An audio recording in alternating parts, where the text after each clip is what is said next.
this particular critic that I've been reading, said, well, that doesn't differentiate Christ much from a whole sequence of dying and resurrecting mythological gods. And of course, people have made that claim in comparative religion. Joseph Campbell did that, and Jung to a lesser degree, I would say, but Campbell did that.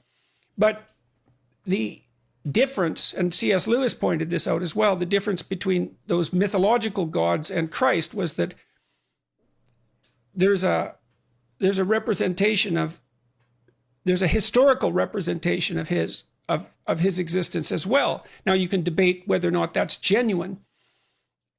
You can debate about whether or not he actually lived and whether there's credible objective evidence for that, but it doesn't matter in some sense because this, well, it does, but there's a sense in which it doesn't matter because there's still a historical story. And so what you have in the figure of Christ is an actual person who actually lived plus a myth. And in some sense, Christ is the union of those two things. The problem is I probably believe that, but I don't know. I'm amazed at my own belief and I don't understand it. Like, because I've seen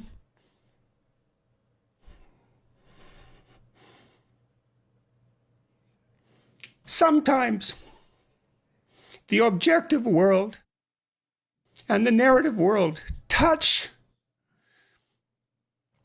You know, that's Jungian synchronicity. Yeah. And I've seen that many times in my own life. And so in some sense, I believe it's undeniable. You know, we have a narrative sense of the world. For me, that's been the world of morality. That's the world that tells us how to act. It's real. Like, we treat it like it's real. It's not the objective world. But the narrative and the objective world touch. And the ultimate example of that, in principle, is supposed to be Christ. But I don't know what to, that seems to me oddly plausible. Yeah.